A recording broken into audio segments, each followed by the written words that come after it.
18 नई दिल्ली। फिलहाल आगे बढ़ेंगे। लिबनान में एक माह के तातुल के बाद 20 रुकनी काबीना तश्कील दे दी गई है, लेकिन मुल्क में एहतजाज का सिलसिला लगातार जारी है। पार्लियामेंट बिल्डिंग की जानिब बढ़ने वाले एहतजाजियों को रोकने के लिए पुलिस ने पानी की बौछारों का इस्तेमाल किया। 60 साल हसन दाइब ने 20 रुकनी काबीना तश्कील दी है। इसमें सियासी जमातों की तजवीज़ करदा माहिरीन शामिल हैं। हसन दाइब बैरूत की अमरीकी यूनिवर्सिटी में प्रोफेसर रह चुके हैं। लिबनान इस वक्त अपनी तारीख के बदतरीन बहरान, माशी बहरान से गुजर रहा है। हसन दाइब ने अवाम से हुकूमत के बचाव प्रोग्राम के नफाज में मदद करने की अपील की है और उनका कहना है कि उनकी काबीना बासलाहियत और पुरअज़्म है। 29 अक्टूबर को जब हरीरी ने इस्तीफा दिया था, उसके बाद से लिबनान हुकूमत से महरूम था।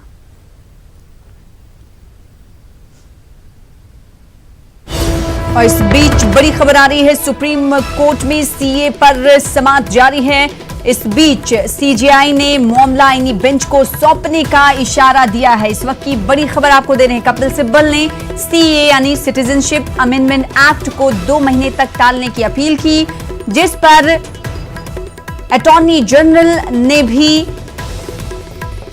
अपना पक्ष रखा है। उनकी तरफ से कहा गया है कि सीए को टालने का मतलब रोक लगाना ही होगा। सुप्रीम कोर्ट ने इशारा एक तरह से दे दिया है कि अब सिटीजनशिप अमेंडमेंट एक्ट आईनी बेंच को सौंपा जा सकता है। सुप्रीम कोर्ट एक आईनी बेंच की तश्कील भी देगा। तो इस वक्त की बड़ी खबर, तकरीबन 144 अर्जियां सुप्रीम कोर्ट में दाखिल की गई हैं। 141 अर्जियां सिटीजनशिप अमेंडमेंट एक्ट यानी शहरियत तरमीमी कानून की मुखालिफत में दाखिल की गई हैं, जिस पर समाअत जारी है।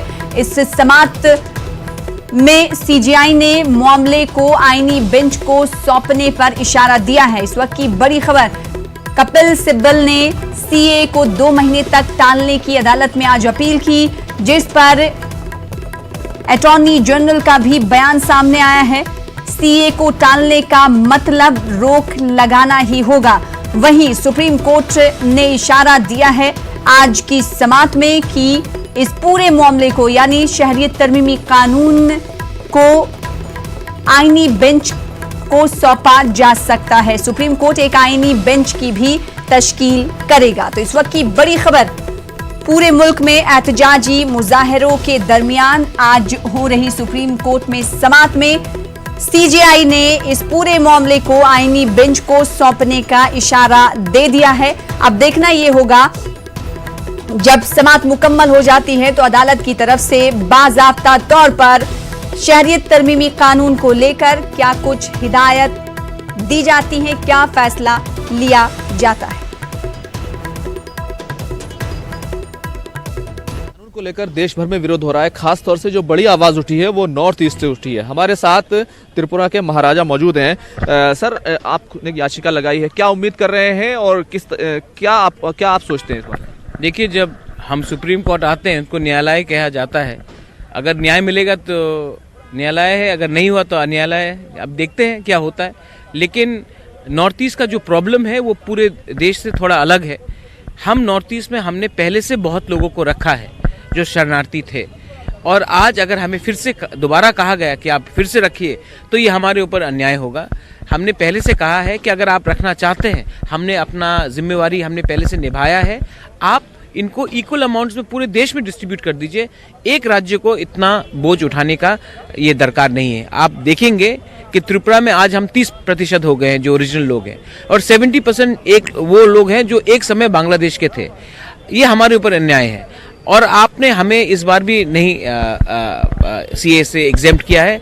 लेकिन जो राज्य जिसने आज तक एक शरणार्थी को नहीं रखा, उनको आपने एग्जेम्प्ट किया। तो मैं पूछना चाहता हूं सरकार से कि ये कहाँ का इंसाफी है। आपके माध्यम से कह रहा हूं कि हमने तो पहले से इतने लोगों को रखा है, आपने हमें एग्जेम्प्ट नहीं किया। त्रिपुरा, आसाम, मेघालय को एग्जेम्प्ट नहीं किया है, और जो दूसरे राज्य हैं जिन्होंने आज तक एक हिंदू शरणार्थी को रखा नहीं है, उनको आपने कैसे एग्जेम्प्ट किया। तो मैं पूछना चाहता हूं, जो पहले से खड़े हैं आपने उनको एग्जेम्प्ट नहीं किया, और जिसने आज तक एक हिंदू शरणार्थी को नहीं रखा, आपने उन्हें एग्जेम्प्ट करके हमारे साथ नाइंसाफी की है। आपकी शिकायत सरकार से है या सुप्रीम कोर्ट से? सुप्रीम कोर्ट से क्या चाहते हैं आप? मैं सुप्रीम कोर्ट से एक स्टैंडर्ड यूनिफॉर्मिटी चाहता हूं कि अगर आप सीए को लागू भी करना चाहते हैं तो आप ये जो डेमोग्राफिक चेंज हो रहा है आप पूरे देश में लागू कीजिए। एक राज्य अपने पॉपुलेशन से 2 गुना ज्यादा आदमी कैसे रख सकता है, और हमने किया है। और हमारे इसलिए हमने क्योंकि ये किया है, इसी के लिए हमारे भाषा, हमारा जमीन, हमारा कल्चर आज खतरे में है। आप हमें बचाइए। जब हमने हिंदुस्तान से मर्जर किया था तो हमें आश्वासित किया गया था कि आप हमारे भाषा, कल्चर, आइडेंटिटी को आप सुरक्षित रखेंगे। आज ये इस देश में हमारे साथ त्रिपुरा, आसाम, मेघालय में नहीं हो रहा है। तो ये थे त्रिपुरा के महाराजा जिन्होंने साफ तौर पर कहा कि नॉर्थ ईस्ट का जो कल्चर है, खासतौर से त्रिपुरा है, वो उसके ऊपर पहले ही शरणार्थियों का काफ़ी बोझ है, इसलिए उनको बचाया जाना चाहिए। ये वादा हमसे पहले भी किया गया था, आज उस वादे को निभाने का वक्त है। कैमरामैन हरीश के साथ